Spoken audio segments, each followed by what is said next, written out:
Шаршембе күнгө алынган кабарлардын топтому менен тааныштырып, назарыңыздарда жаңылыктардын кечки чыгарылышы. Студияда Адилет Иманов. Саламатсыздарбы?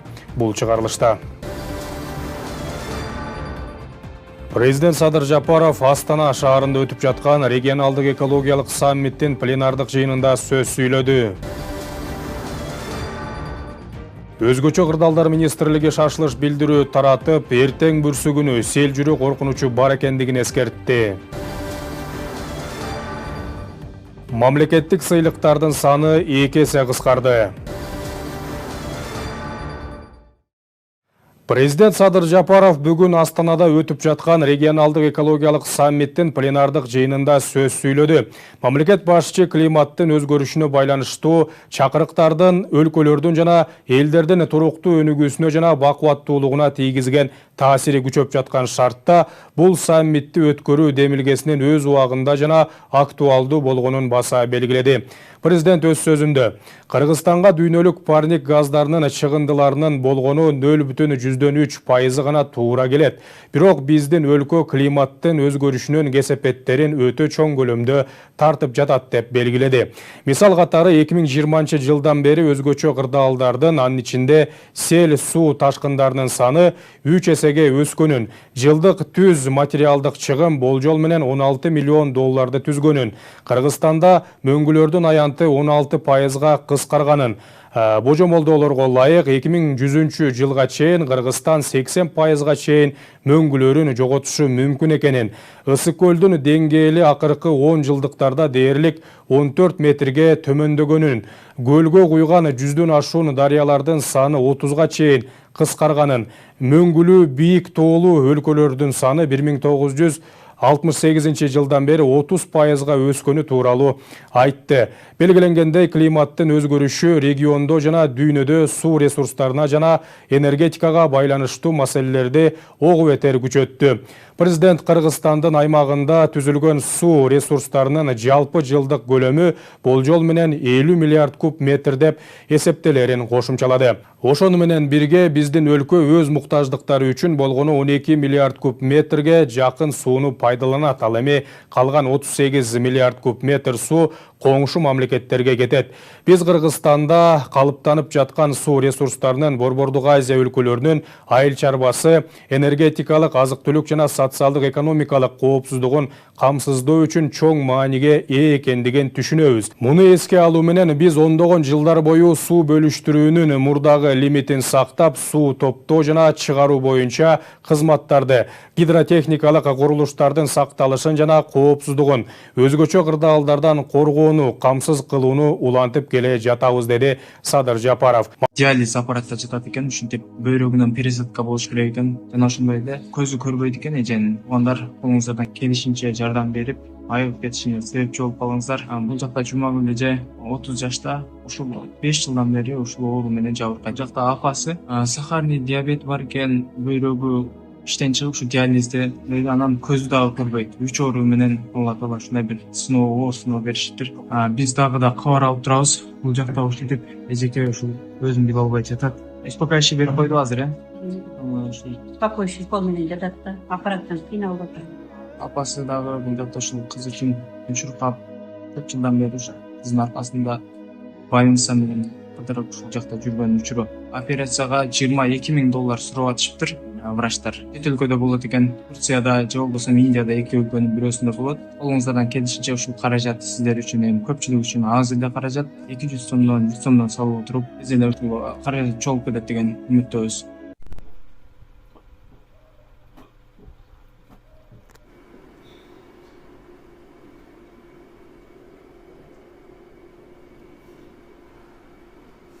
Мамлекет башчысы Кыргызстан суу ресурстарынын пайда болуу зонасын коргоо жана сактоо үчүн олуттук каржылык жана адам ресурстарын жумшап жатканын, ошону менен бирге бул үчүн казылып алынган отун түрүндө компенсация албай жаткандыгын кошумчалады. Суу чарба секторуна акыркы 1 жылда 80 миллион долларга жакын каражат бөлдүк. Соңку 5 жылда бул тармакка бюджеттен 259 миллион доллар багытталган. Бул өлкөнүн жылдык бюджетинин 2%-ын түзөт. Бирок бул каражаттар жана чаралар эскирген инфраструктураны жакшыртуу, натыйжалуу жана заманбап системаны куруу үчүн жетишсиз деп белгиледи Садыр Жапаров. Мамлекет башчы Кыргызстан ондогон жылдар бою суу бөлүштүрүүнүн мурдагы лимиттерин сактоону, суу топтоо жана чыгаруу боюнча кызматтарды жүзөгө ашырууну, гидротехникалык курулуштарды сактоону жана коопсуздугун өзгөчө кырдаалдардан коргоону камсыз кылууну улантып келерин баса белгиледи.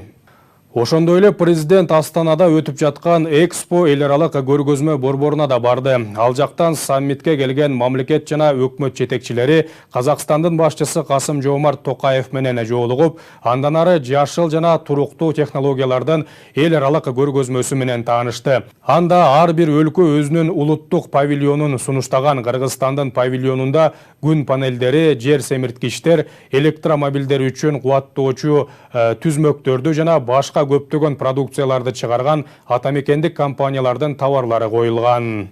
Бул арада президент Садыр Жапаров мамлекеттик сыйлыктар жөнүндө мыйзамга кол койгонун маалымат кызматы билдирди. Ага ылайык мамлекеттик сыйлыктардын, ардак наамдардын жана сыйакылардын системасы оптималдаштырылып, 46дан 22ге чейин кыскарды. Ошону менен катар жаңы сыйлоо институттары киргизилди. Анын ичинде Эрдик ордени, ардак медали, Кыргыз Республикасынын жаратманы жана Кыргыз Республикасынын сыймыгы, ардак наамдары бар.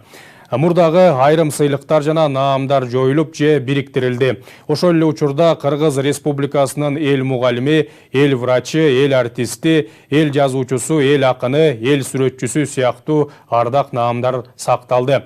Мындан тышкары мамлекеттик сыйлыктарды ыйгаруунун тартиби, алардын укуктук статусу, ошондой эле сыйланган жарандардын укуктары жана социалдык кепилдиктери так аныкталды. Мыйзам мамлекеттик сыйлоо системасын заманбап талаптарга ылайыкташтырууга жана эмгеги сиңген жарандарды баалоонун натыйжалуу механизмин түзүүгө багытталган. 23-24 апрелде нөшөрлүү жаан-чачынга байланыштуу тоолуу жана тоо этектериндеги райондордо сел жүрүшү мүмкүн. Бул тууралуу өзгөчө кырдаалдар министрлиги билдирди. Министрлик дарыяларда суунун деңгээли көтөрүлүшү ыктымал экендигин кошумчалады. Коопсуздук үчүн жолдо бара жаткан автоунааларга 500 метрден кем эмес аралыкты сактап жүрүү сунушталат. Улуттук коопсуздук мамлекеттик комитетинин төрагасы Жумгалбек Шабданбеков атайын кызмат Ички иштер министрлиги жана прокуратура органдары биргелешип, укук коргоо тутумун коррупцияга аралашкан жана кызматтык абалын кыянаттык менен пайдаланган кызматкерлерден тазалоо иштерин жүргүзүп жатканын билдирди. Төрага бул иш-чаралар системалуу жана туруктуу мүнөздө жүрүп жаткандыгын, максат мыйзамдуулукту бекемдөө, тартип орнотуу жана жарандардын укук коргоо органдарына болгон ишенимин жогорулатуу экендигин белгиледи. Ошондой эле ал УКМК, Ички иштер министрлиги жана прокуратура ортосунда эч кандай тирешүү жок экендигин, тескерисинче бардык органдар бирдиктүү багытта иш алып барып жатканын айтты. Ага ылайык бул процесс мекемелер аралык күрөш эмес, тескерисинче системаны тазалоого багытталган жалпы мамлекеттик аракет болуп саналарын белгиледи. Билдирүүдө мыйзам бузган кызматкерлерди коргоого жол берилбей турганы жана алардын ээлеген кызматына карабастан жоопкерчиликке тартылары кошумчаланды. Мындан тышкары мекеме башчысы көпчүлүк кызматкерлер өз милдеттерин так аткарып жатканына токтолуп, реформанын максаты дал ошол абийирдүү кызматкерлердин ишин коргоо жана системанын аброюн көтөрүү экендигин кошумчалады. Ал арада Ички иштер министрлиги да бул тууралуу маалымат таратып, укук коргоо органдарынын ортосундагы карама-каршылык тууралуу кептер чындыкка дал келбесин айтты. Кайсы органда иштерине карабастан бардык кызматкерлер мыйзам алдында бирдей жоопкерчилик тартаары эскертилди. Белгилей кетсек, кече Улуттук коопсуздук мамлекеттик комитетинин кызматкерлери Ички иштер министрлигин тинтүүгө алгандыгы айтылган. Ошондой эле соңку убакта атайын кызмат менен Ички иштер министрлигинин кызматкерлери бири-бирин кармаган учурлар көбөйүп кеткендиги байкалууда. Ош шаарындагы мейманканалардын биринде антисемиттик маанидеги жазуу аныкталып, укук коргоо органдары териштирүү иштерин баштады. Күбөлөр суралып экспертиза дайындалды деди шаардык милиция. Израилдин Казакстан менен Кыргызстандагы элчилиги реакция жасап, мындай аракеттер адамдын кадыр баркын тебелеп, теңдик принциптерин бузарына көңүл бурду. Мындай жоосун кабыл алынгыс болуп эсептелип, теңдик принциптерине каршы келет. Этникалык тиешелүүлүгү туткан дини боюнча дискриминациянын бардык түрүнө баа берилиши керек деп айтылат элчиликтин билдирүүсүндө. 13 жаштагы кызды Дубайга сойкулук менен алектендирүү үчүн сатып жиберишкен. Бул тууралуу Жогорку кеңештин депутаты Эльвира Сурабалдиева билдирди. Ал мындай маалыматты өспүрүмдүн энесинен алганын айтты. Депутат келиндин кайын сиңдиси кызды сатууга качкандардан батир алып, өзүнө каттатып алгандыгын да кошумчалады. Менин дарегиме Дүйшекеева Элиза жаран кайрылып айтып бере турган бир окуя бар да. Анын кызы Арлекова Айзерек 2011 жылы туулуп, ал адам 2015 жылы күйөөсү менен ажырашат экен да. Анан күйөөсүнүн туугандары келип 2024 жылы дейт бир өзүмдүн эле кайын сиңдим Жумадилова. Эми алыстатпайын деп, анан ушул кызыңарды Дубайга алып барып келейин, эс алдырып келейин деген бир ошол себеп менен башына макул болгон эмесмин. Анын кызым сурангандыктан макул деп уруксатын берип алып кеткенден кийин 13 жашар кызды Дубайдан проституция менен алек кылыптыр. Эми ошол кыз анан Бишкекке келгенден кийин ошол эле адам дейт да, Жумадилова боюнча айтып атат да, ошол кызды сатууга катышкан тараптардан дейт, телефон, 2 бөлмөлүү батир алып беришиптир. Ал мүлктү өзүнө каттаптыр дейт. Бирок эң негизгиси кийин кызы Бишкекке келгенден кийин ушул учурлар боюнча бир сөз чыкса керек, кызы уксус ичип өлүп калыптыр. Каза болуп калыптыр. 13 жашагы кичинекей кыз. Бул учур боюнча дейт тергөө иштери жүрүп жатат. Анан азыр дейт Каракол шаарында өткөрүлүп берген. Бирок мен дейт 5 айлык балам, 6 жашар балам менен улам тияка бияка каттаганга мага оор болуп атат. Анан ушул Бектур Успаевич, мен сизге кайрылат элем. Ушундай учурларды акыркы убакытта деген аябай мындай учурган аябай кейиштүү окуялар болуп атат да. Ушуну өкмөт өз көзөмөлүнө алыңыздарчы. Бүгүн Жогорку кеңештин жыйынында депутаттар эмгекти коргоо жөнүндө мыйзам долбоорун карап 3-чү окууда кабыл алды. Мыйзам долбоорун министрлер кабинетинин төрагасы демилгелеген. Маалымат менен эмгек саламаттык сактоо, аялдар иштери жана социалдык маселелер боюнча комитетинин төрагасынын орун басары Гүлнара Батырова тааныштырып, мыйзам долбоору кызматкерлер үчүн дени сак жана коопсуз эмгек шарттарын түзүү, өндүрүштөгү кырсыктарды жана кесиптик оорулардын алдын алуу, ошондой эле мамлекеттик деңгээлде эмгекти коргоо системасынын натыйжалуулугун жогорулатуу жана мындан ары аталган мыйзамды өркүндөтүү максатында иштелип чыкканын билдирди. Мыйзам долбоору эмгекти коргоо ченемдерин жана стандарттарын сактоону натыйжалуу көзөмөлдөөнүн укуктук негизин түзүп, эмгек шарттарынын абалына карата иш берүүчүлөрдүн жоопкерчилигин жогорулатат. Күн мурун улуу атамекендик согуштун ардагери Василий Пухарев 103 жашында дүйнөдөн кайтты. Бул тууралуу Бишкектин мэриясы билдирди. Ал 1924 жылы 1 январда Кемерово облусунун Силен айылында туулган. 1942 жылы ал аскердик кызматка чакырылып, мылтык полкунда курсант болуп окуган. Андан кийин пулемет дивизиясында кызмат өтөгөн. 1943 жылы ал зениттик артиллериялык полкко которулган. Ал Манчжуриядагы согуштук операцияларга катышып, Япония менен болгон согуш учурунда согуштук машина айдаган. Белгилей кетсек, буга чейин эмгек министрлиги өлкөдө улуу атамекендик согуштун 24 гана ардагери калгандыгын маалымдаган. Алардын бири Василий Пухарев болгон. Ушуну менен учурда өлкөдө 23 ардагер калды. Алардын арасынан 7си согуштун катышуучусу. Айта кетсек, 3-өө Бишкекте, 2-өө Чүй облусунда, ал эми Жалал Абад жана Нарын облустарында бирден ардагер жашай тургандыгы айтылат. Бул ардагерлерден сырткары Ленинград блокадасынан аман калган 10 адам жана концлагерлер 6 туткуну бар. Тамчыда 5 жылдыздуу пансионаттар салынып жатат. Бул тууралуу курулуш министрлиги билдирип, Ысык көлдүн жээгинде экология бузулууда деген маалыматка түшүндүрмө берди.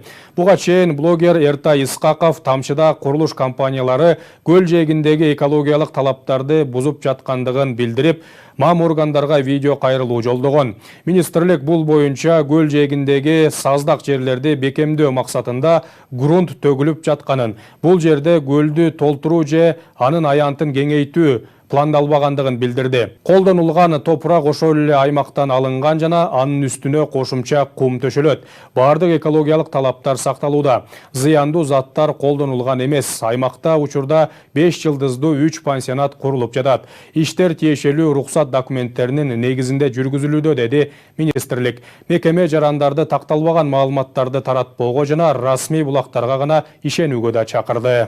Ал арада сейсмология институтунун директору Канатбек Абдрахматов ысык көлдүн деңгээли тарыхтын ар кайсы мезгилдеринде олуттуу өзгөрүүлөргө дуушар болуп келгенин билдирди. Окумуштуу бул тууралуу өзүнүн Facebook'тагы баракчасында Google программасынан алынган маалыматтарга таянып жазган. Анын айтымында көлдүн түштүк жээгинде Аксай дарыясы көлгө куйган аймакта байкалган издер байыркы убакта суунун деңгээли бир топ жогору болгонун көрсөтөт. Жашыл менен белгиленген эң байыркы деңгээл 1650 метр бийиктикте болгон. Бул мезгил болжол менен 37-40 миң жыл мурун. Ысык көлдүн суусу азыркыга караганда бир топ жогору турган учурга туура келет. Кийинчерээк кызыл менен белгиленген деңгээл 1623 метр бийиктикте болуп, 8-кылымдарда азыркыга караганда жогору турганын көрсөтөт. Бүгүнкү күндө ысык көлдүн деңгээли 1608 метрди түзөт. Андыктан тарыхтын ар кандай мезгилдеринде көлдүн деңгээли бирде 15 метр, бирде 42 метрге чейин жогору болуп келген деп жазды сейсмолог. Быйыл жыл башынан бери ысык көлдөн 34.800 метр браконьерлик тор чыгарылды. Бул тууралуу өзгөчө кырдаалдар министрлиги билдирди. Маалыматка ылайык, бул иштер көлдүн экосистемасын сактоо, балыктарды мыйзамсыз уулоонун алдын алуу жана экологиялык коопсуздукту камсыз кылуу максатында жүргүзүлүүдө. Күн мурун министр Канатбек Чыныбаев суучулдар менен биргеликте көлдөн браконьерлик торлорду алып чыгуу иштерин жүргүздү. Бишкек мэриясы суунун тарифин көтөрүүнү сунуштап шаардык кеңешке тийиштүү долбоорду кароого жөнөттү. Ага ылайык 1 куб метр суу 15 сом 73 тыйын, ал эми канализация 6 сом 80 тыйын болот. Мындан тышкары сууну көп пайдаланган ишканалар үчүн жогорулатылган коэффициенттер киргизилет. Учурда тариф эсептегич менен 1 куб метр суу үчүн 10 сом 45 тыйын, канализация 3 сомду түзөт, ал эми эсептегичи жок үйлөрдө бир адамга айына 111 сомдон алынат. Мындай чечим чыгымдардын өсүшү жана инфраструктуранын эскиришине байланыштуу кабыл алынып жаткандыгы айтылды. Калкты тейлөө борборлору 1 майдан 10 майга чейин майрам жана дем алыш күндөрүнө карабай саат 9:00дөн 18:00га чейин иштейт. Бул тууралуу президенттин иш башкармалыгынын алдындагы кызмат мамлекеттик мекемеси билдирди. Бул чаралар калкка мамлекеттик кызматтарды үзгүлтүксүз жана жеткиликтүү кылууга багытталган. Элге борборлорго барууну пландаштырууда белгиленген иш графигин эске алуу жана мүмкүн болсо онлайн кызматтарды пайдалануу сунушталат. Белгилей кетсек, өлкөдө 1 майдан 10 майды кошо алганда 10 күн бою расмий түрдө жумуш эмес майрамдык күндөр болуп саналат. Кыргызстанда код 95 сертификатын алуу үчүн окуу курстары ачыларын президенттин иш башкармалыгынын жетекчиси Каныбек Туманбаев билдирди. Бийлик европалык компания менен келишип курс ачууда. Окуу ушул жылдын июнь-июль айларынан тарта башталат. Окутуу айдоочунун CE категориясын качан алганына жараша 1 же 3 жумага созулат. Курсту Кыргызстанда бүткөндөр Европага барганда кошумча экзамен же окуусуз эле сертификат алса болот. Код 95 сертификаты улуттук айдоочулук күбөлүк менен бирге көрсөтүлгөндө гана жарактуу болуп саналат. Белгилей кетсек, Европа биримдигинде жүк жана жүргүнчү ташуу менен алектенген айдоочулар үчүн код 95 сертификаты талап кылынат. То же самое документ, как и вы говорили, ваш ДОСАФ обучил, дали какое свидетельство, он приехал к вам, они у вас экзамен еще сдают. Обязательно экзамен. А там нет, вот эта бумага, и вы сразу выписываете ему права или этот документ. 1 майда Кыргызстандын Альпинизм Федерациясы тарабынан эл аралык Альпиниада уюштурулууда. Бул тууралуу президенттин администрациясынын маалыматтык саясат кызматынын жетекчиси Тайырбек Орунбеков билдирди. Анын айтымында иш-чарага дүйнөнүн 20 өлкөсүнөн өкүлдөр чакырылып, жалпы 2000ден ашуун адам катышаары күтүлүүдө. Иш-чара Чуңкурчак капчыгайынан башталып, жаңы табылган чокуга жүрүш менен уланат. Азырынча бул чоку Альпиниада чокусу деп аталып, анын бийиктиги деңиз деңгээлинен 4010 метрди түзөт. Кыргызстан тоо туризминин мекенине айлана турган зор потенциалы бар өлкө. Бул тармак дүйнө жүзүндө эң кирешелүү багыттардын бири болуп эсептелет. Анткени тоону сүйгөндөр, альпинизм менен алектенгендер жана бийик чокулардан өзгөчө эмоция издегендер мындай сапарларга ири каражат жумшоого даяр. Мисалы, Эверест чокусуна чыгуу үчүн адамдар чоң суммадагы каражат сарпташат. Албетте, ар бир альпинист Эверестти багынта албайт. Бирок 5-6 миң, ал тургай 7 миң метрлик чокуларга чыгууга кызыккандар өтө көп. Бул жагынан алганда Кыргызстан уникалдуу мүмкүнчүлүктөргө ээ. Бизде 4 миң метрден баштап 7,5 миң метрге чейинки көптөгөн чокулар бар.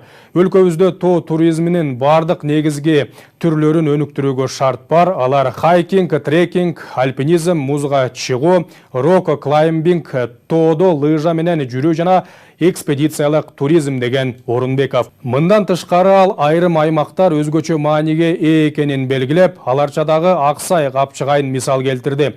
Бул жер альпинисттер үчүн машыгууга эң ылайыктуу жайлардын бири болуп саналат жана Япония, Корея, Америка, Европа өлкөлөрүнөн, ошондой эле күн корсуз мамлекеттер шериктештигинен атайын келип машыккандар кездешет. Балбан Эрназар Акматалиев дүйнөлүк күрөш уюмунун рейтингинде 1-орунга чыкты. Спортчу жакында эле Бишкекте өткөн Азия чемпионатында коло медаль жеңип алган. Натыйжада 6500 упай топтоп дүйнөлүк рейтингде алдыңкы сапка көтөрүлгөн. 27 жаштагы Акматалиев былтыр Азия чемпиону, 2022 жылы күмүш байгенин ээси болгон. Ал эми дүйнө чемпионатынан жалпы жонунан 3 медали бар. 2021 жылы күмүш, 2023-2025 жылдары коло медаль тагынган. Бүгүнкү күн мына ушундай жаңылыктар менен эсте калды. Ушул жана башка кабарларды 7 каналдын сайтынан жана социалдык тармактагы баракчаларынан да тапсаңыздар болот. Кайрадан эфир аркылуу амандашканча саламатта туруңуздар.